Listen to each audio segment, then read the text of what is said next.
Bonjour à tous, j'espère que vous allez excellemment bien. Aujourd'hui, ce soir, on débriefe l'étape numéro 12 du Tour d'Espagne 2023.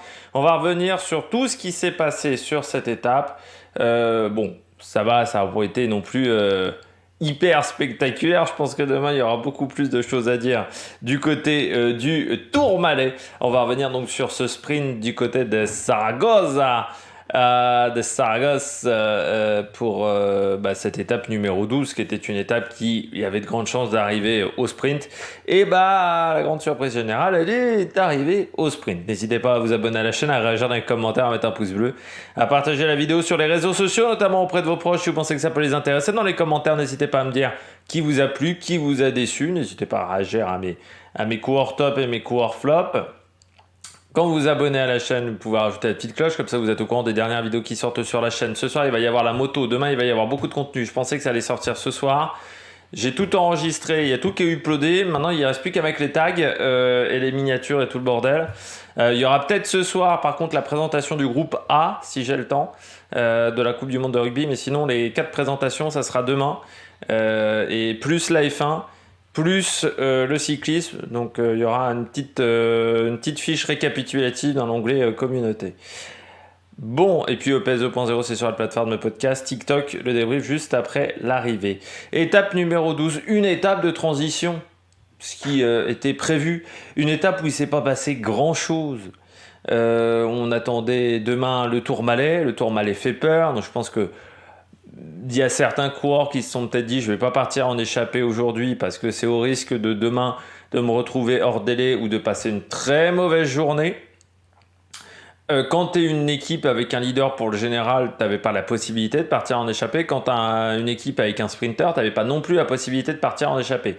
Ça laissait plus beaucoup d'opportunités, il faut bien le dire.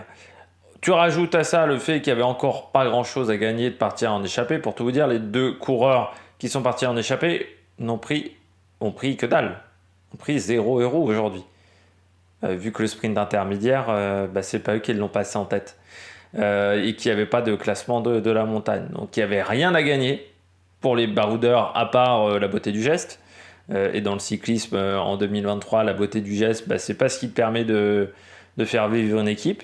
Et il n'y avait rien à faire à part le sprint, quoi. La victoire d'étape était impossible aujourd'hui, donc on a personne qui est parti en échappée, hein, tout simplement. Et puis le sprint, il n'était pas hyper spectaculaire. Alors il y a eu un énorme travail de Rui Oliveira pour Molano, on y reviendra, mais c'est vrai qu'à part ça, tout le monde, j'ai envie de dire, est à sa place dans ce sprint et il n'y a pas vraiment de grosses surprises. C'est-à-dire que les mecs qui étaient mal placés, ils finissent très loin, mais c'est des mecs qui déjà n'avaient pas vraiment les jambes sur les sprints précédents. Et la seule surprise, c'est de ne pas voir Ganna dans le sprint, mais en même temps, hier, il était dans l'échappée. Je pense qu'il n'avait pas l'énergie pour tout faire. Et puis, dans les éléments qui s'est passé aujourd'hui, la chute d'Alan Jousso, il est tombé très lourdement. J'espère qu'il repartira demain parce que vraiment il s'est pris une grosse chute. Alan Jousso, ça risque d'être dur pour lui demain, le coureur de la Total Energy. Note de l'étape, j'ai mis 5 sur 20. Étape très calme. Je l'ai un peu saqué cette étape, c'est pour le sprint, parce que le sprint m'a pas hyper passionné, c'est-à-dire que tout le monde est à peu près à sa place, il n'y aura pas grand chose à dire. Le sprint inter est presque plus intéressant que le sprint final. Alors le sprint inter avec Roglic qui a failli s'en foutre une, avec Roglic qui prend 4 secondes quand même sur ses adversaires, ce qui montre que maintenant il est plus dans un rôle de leader qu'auparavant dans cette équipe. C'était presque plus intéressant que au final ce qui s'est passé dans le sprint à l'arrivée. Bon, on regarde tout de suite les coureurs au top. Attaque de Marlou! Du côté des coureurs au top, je commence avec Juan Sebastián Molano. Je vous en avais parlé ce matin de Molano et j'avais dit Molano sur les sprints ou comme ça, vous avez des belles lignes droites, il sait faire sa place, Molano. Alors pourtant, il n'était pas bien placé à l'approche du dernier kilomètre. Mais il faut saluer l'énorme travail de Rui Oliveira. Pour moi, c'est pareil que le sprint de Nogaro. avec la victoire de Philipsen où Van Der Poel fait un énorme travail pour Philipsen. Là, c'est pareil. Parce que Philipsen, sur ce sprint-là, il était très mal placé et Van Der Poel l'avait vraiment replacé à la perfection. Et là, pareil. Rui Oliveira, Molano, s'il n'y a pas Rui Oliveira, Molano, il fait 12e ou 13e de l'étape. Hein. Mais la différence, c'est que Rui Oliveira l'a vraiment aidé et a trouvé l'ouverture au bon moment. Et quand il a trouvé l'ouverture au bon moment, Molano a bien pris la roue de son poisson pilote et derrière, c'est une démonstration. Et surtout, Rui Oliveira, les bonnes cannes, hein, parce que il finit quand même 4e. Il doit faire un sprint de 450 mètres à peu près, Rui Oliveira. Donc même pour un poisson pilote, c'est très long. Mais il a fait l'effort au bon moment, il est sorti au bon moment. Et puis, ils ont su attendre. Aujourd'hui, c'était un sprint d'attente. Il fallait pas se retrouver devant trop tôt. Et ça, Molano, il l'a bien compris et il n'a pas fait l'erreur avec Rui Oliveira. Et puis après, en plus, Rui Oliveira a fait cône mobile. Donc ce qui fait que Caden Groves et Boy Van Poppel sont obligés de le contourner.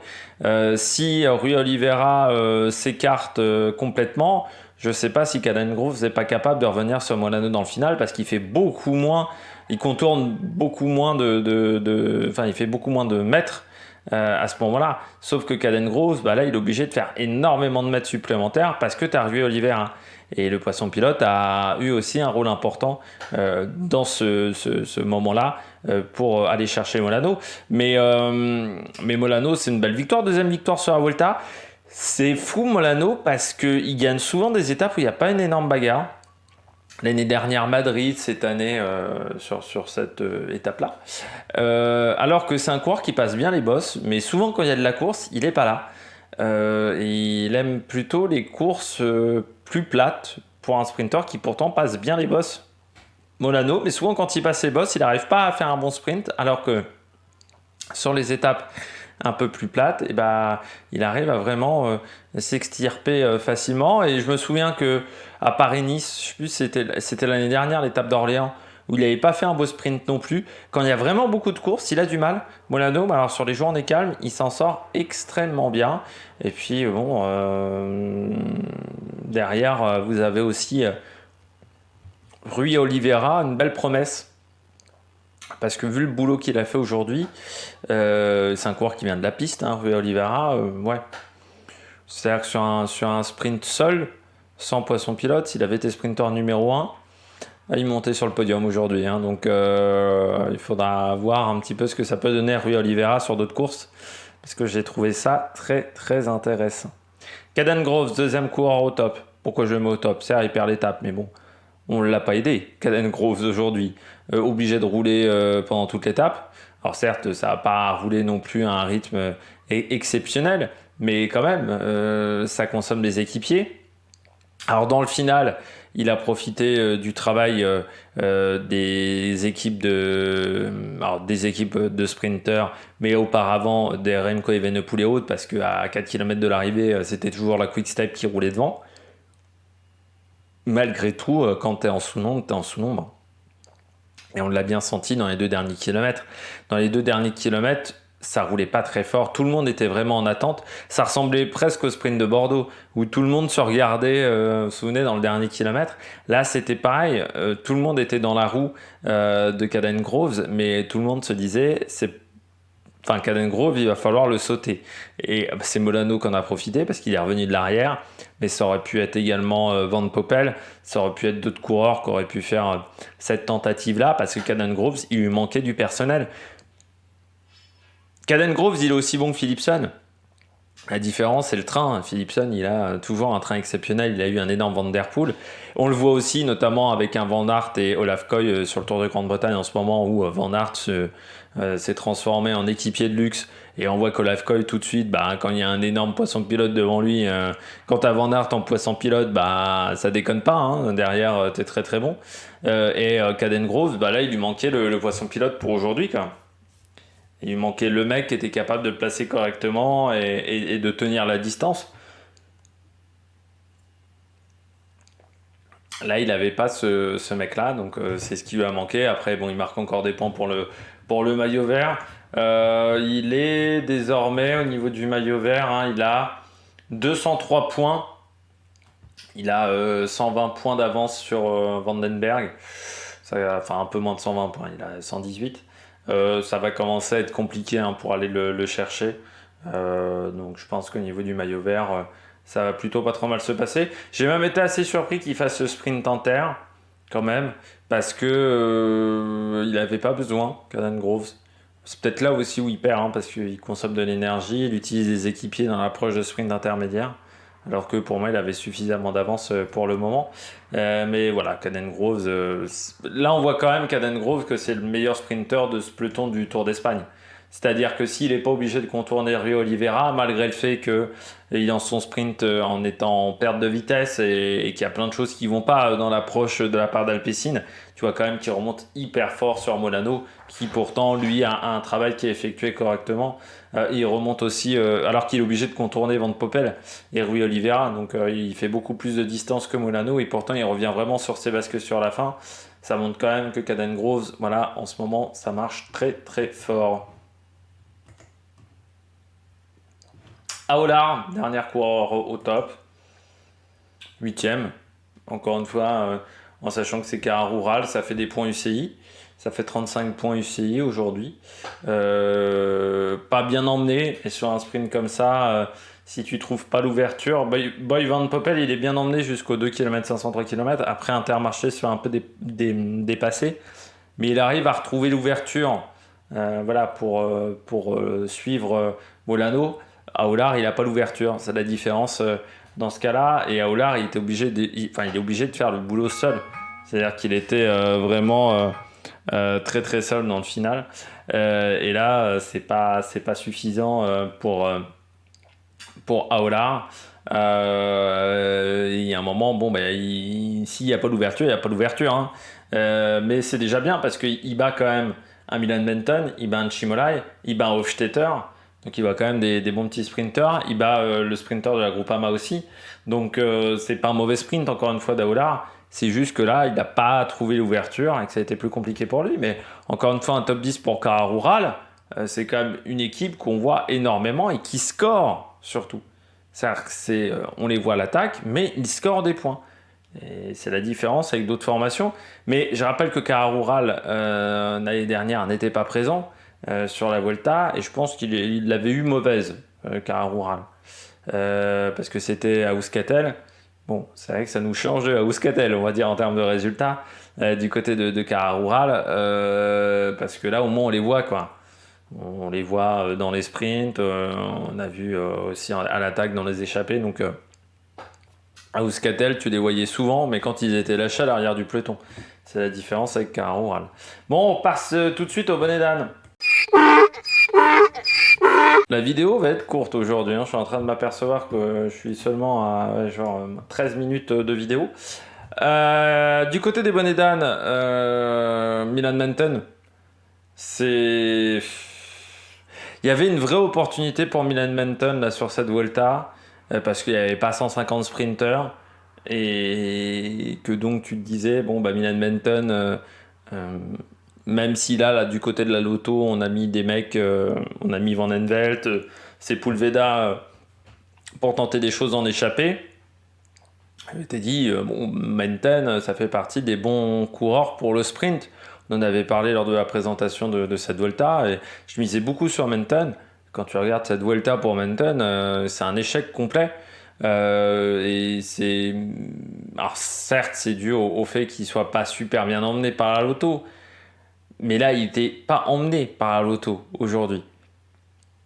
Donc je ne sais pas si on n'a plus confiance en lui pour faire des résultats, si on pense que n'y a pas l'opportunité pour lui, mais c'est vrai que c'est vraiment dommageable pour Milan Menton.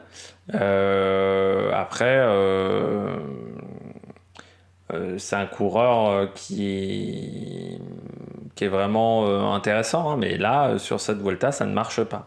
Ça ne marche pas et c'est dommage parce que ça aurait pu apporter des points aussi à la Lotto, beaucoup plus de points que ça. Je pense que pour moi Milan Menton il devrait déjà avoir un top 5 quoi. Il y a eu quand même des opportunités au sprint et là bon il n'y a pas de top 5, il n'y a pas de résultat probant plus que ça pour Menton. Ouais, je suis déçu. Là, il fait un top 10, mais bon, vu la qualité du plateau, encore une fois, hein, il a fait quatrième, pardon, à Tarragona, j'avais oublié. Mais vu la qualité du plateau, normalement, il est capable de faire mieux, quoi. Il est capable de faire beaucoup mieux, Milan Menton. Ouais, il avait l'opportunité, mais il ne l'a pas saisi. C'est dommage. Après, c'est son premier grand tour, hein. C'est un peu comme Kevin Vauquelin, mais oui, c'est un coureur qui, normalement, est capable de faire beaucoup mieux quand on voit, notamment sur le Tour de Romandie, ce qu'il avait fait. Alors ça, c'est pas la course où il y a le plus de sprinters, mais même sur le Samin, en début de saison, il avait été très intéressant. Et là, ouais, c'est pas simple pour lui, pas simple, pas simple, pas simple, pas simple. Ça se passe pas du tout correctement, pour le dire gentiment, Milan Menton. Hofstetter, pourtant il est bien placé à 1 km de l'arrivée, Hofstetter. Je suis assez surpris de le voir 14, parce que je le vois dans le dernier kilomètre. Et je me dis, il prend un peu à l'intérieur, il y a une sorte de courbe, il prend à l'intérieur, au niveau du gros rond-point. Et là, je me dis, il va pouvoir remonter. Et au final, il remonte pas à ce moment-là, il reste dans les roues. Alors, je pense que là, il fallait peut-être sauter 2-3 coureurs à ce moment-là pour bien lancer son sprint. Et après, derrière, je pense qu'il a dû avoir un mort de coureur et il n'a pas pu faire l'effort comme il le souhaitait. C'est dommage là aussi du côté du Hofstetter, mais chez Arkea, l'année dernière, il a fait une grande saison. Cette année, c'était beaucoup moins ça. Il est sur le départ, on sait qu'il va retourner chez Israël. Mais là, il y avait une vraie opportunité de faire un résultat aujourd'hui. Bon, ça s'est pas du tout goupillé comme il le souhaitait. Et c'est vrai qu'Arkea, depuis le début de la course, c'est quand même une mission discrétion, hein. C'est les hommes invisibles, hein. Parce que là, ils ont utilisé du morphogivre, les mecs, hein, parce que ça, faut avoir la référence pour le morphogivre. Mais Hofstetter, que ça soit Vauquelin, Hofstetter, faut que je reprenne la start list, parce qu'il y en a des que j'ai pas du tout vu. Elie Gébert, là on l'a pas vu. Mathis Lebert, Kevin Le Danois, Michel Risse. Alors, on a vu Christian Rodriguez, mais on a vu, hein, par rapport aux autres, on l'a un peu plus vu. Et sinon, le reste, on les a plus vus quand ils se faisaient lâcher, quand ils étaient à l'avant de la course, hein, du côté de Arkea. C'est dommageable parce qu'ils ont été invités sur les 3 grands tours. Le bilan au final sur les 3 grands tours, il est pas dingue, hein, quand même pour Arkea. C'est pas digne d'une équipe World Tour. On parle quand même d'une équipe World Tour en termes de niveau. Alors je sais bien que c'est pas le plus gros budget du World Tour, mais bon, ils ont pas la moitié du budget de Cofidis non plus. Quand tu vois ce qu'a fait Cofidis, quand tu vois même ce qu'a fait Total Energy sur le Tour de France, c'est bien mieux. Quand tu vois ce que fait Cara Rural, c'est bien mieux. Donc à un moment, il faut se poser les bonnes questions aussi. Il y a AG2R qui est transparent et eux. Alors encore AG2R, on a vu Prodhomme et Cherel. Mais c'est vrai que Geoffrey Bouchard, par exemple, on attend de le voir. C'est pas dingue, quoi, hein, très clairement. Donc c'est vrai que on aimerait un petit peu mieux, quoi, du côté de Arkea, parce qu'on parle encore une fois d'une équipe World Tour. Cette année sur les 3 grands tours, ça ne l'a pas fait. Donc c'est quand même con d'avoir tout fait l'année dernière pour aller en World Tour, si c'est pour sauter du World Tour 3 ans après. J'ai du mal à comprendre l'intérêt derrière. Chimolai, lui aussi avait une opportunité sur cette Volta, avec les circonstances de course qu'on fait que Brian Cocard a abandonné très vite. Et tu te dis après, Chimolai, il a déjà été sprinter leader. Je me souviens notamment une année avec Israël sur le Giro, où il avait fini 2e ou 3e du classement du maillot de meilleur sprinter. Et là, je me dis pour Chimolai, on est à la 5e étape, il y a encore des opportunités pour les sprinters, ça peut être une grosse cote, tu vois. Là encore, c'est décevant. Alors, je sais bien que Chimolai il est plus tout jeune, mais bon. C'est à une époque. Quand il était chez Israël, il était déjà pas tout jeune, Chimolai. Et là, c'est poussif, hein. Pas de top 10 sur les sprints. 16 à Borriana, 11 à Oliva et 12 à Zaragoza. C'est pas du niveau habituel de Davide Chimolai, qui en plus est en fin de contrat, Davide Chimolai. Bah, je me pose la question de qui voudrait le prendre en World Tour. Moi, je vois pas. Parce que même chez Arkea, c'est pour lancer Arnaud Démare. Là, on voit qu'il n'est pas dans le coup. Puis même dans le sprint que fait Brian Cocard, il n'est pas dedans non plus. Donc ouais, assez surpris. Bon. Ça s'est pas bien passé chez Cofidis. Ces 2 ans chez Cofidis, ça a quand même été un échec par rapport à ce qu'il avait fait chez Israël, chez Groupama, chez Lamprey. Là, ça s'est pas du tout placé correctement. Donc très, très déçu. Il avait commencé dans un club qui s'appelait le Marchiol Hemisfero Liquigas. Donc c'était la réserve de la Liquigas. Putain, ils étaient 36 dans l'équipe. Non, c'est pas une vanne. Ah oui, puisqu'ils prenaient très jeune. Je vois Elia Viviani. Je vois Jacopo Guarnieri était dans cette équipe. Donc David Chimolai. Il y avait Canola. Il y avait Brandbila. Boiro. Bataglin aussi. Donc ouais, il y avait une équipe, la réserve de la Liquigas qui s'est arrêtée en 2010. Voilà. En 2010, il y avait notamment Matteo Trentin dans ce club.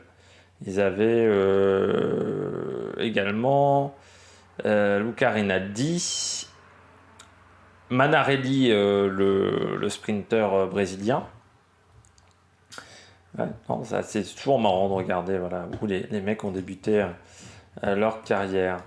Je termine avec Dainese, là aussi, mais pas emmené Dainese. Il fait 7, c'est pas une catastrophe 7, mais pour Dainese, c'est pas excellent.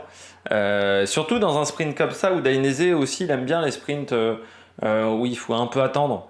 Les journées où il n'y a pas beaucoup de courses, quand il gagne cette année sur le Giro, c'est une course comme ça, une journée assez calme où il ne se passe pas grand chose et où il fallait vraiment faire l'effort au bon moment. La différence, c'est qu'il y avait Merhofer pour lui lancer le sprint. Là, il n'y a personne pour lui lancer le sprint. Il est tout seul. C'est quand même fou chez DSM parce que Welford, ça a été pareil. Et Sam Welsford, c'était Bora. Je crois qu'il part chez Bora. Bora, ils savent quand même un petit peu emmener les sprints. Mais là, du côté de la DSM, que ça soit sur le Tour de France ou là, il y a un moment, il faut emmener les sprints, quoi, minimum. Vous avez des sprinteurs, il faut les emmener. Je suis quand même assez inquiet parce que l'année prochaine, il y a Jacobsen. Il n'y a pas de train quand même chez DSM. Donc Jacobsen, ça va être dur pour lui parce que là, Dainese, là, il n'y a personne pour l'emmener correctement. Et Dainese, il a besoin d'être emmené. D'avoir au moins 2-3 mecs qui l'aident, quoi. Là, il n'y avait personne autour de lui. Donc, compliqué. Pourtant, il y a le petit... il y a qui dans l'équipe pour l'emmener? Il y a le petit Sean Flynn. Je sais pas comment on doit le dire. Mais le problème, c'est que Sean Flynn était dans l'échappée hier. Donc, il peut pas faire des efforts tous les jours. Et bon, et après, c'est sûr que tu te retrouves un peu seul. Mais bon, là, pour Dainese, c'était pas facile. Et c'est vrai que, du côté de la DSM, on aurait peut-être pu mettre un équipier de plus autour de Dainese. Au bout d'un moment, c'est sûr que si tu pars qu'avec un seul équipier, ça va être un petit peu compliqué pour gagner des sprints. On n'est plus en 2004 avec McEwen. Et même McEwen, il avait une équipe pour rouler derrière l'échappée matinale. Donc, il y a un moment, là aussi, il faut faire le... quand on choisit une équipe, quand on fait une équipe, si on voit qu'on ne peut pas mettre d'équipier pour un sprinter, est-ce que c'est la bonne idée de l'emmener à part s'il peut faire l'équipier derrière, je suis pas sûr, parce que on peut parler d'Arnaud Démare sur le Tour de France, mais pour moi, ça aurait été un bon équipier pour Gaudu. C'est compliqué. Même Molano, il a 2 mecs au final pour l'aider. Donc là, c'est un peu trop compliqué dans ce cas-là. Bon, nous on se retrouve demain, 7h, pour la présentation de l'étape numéro 13, le Tourmalet, mais pas par la même face. D'ici là, n'hésitez pas à vous abonner à la chaîne, à réagir, un commentaire, à mettre un pouce bleu. Et puis nous on se retrouve pour de nouvelles aventures sur la Mac Production. Ciao ciao.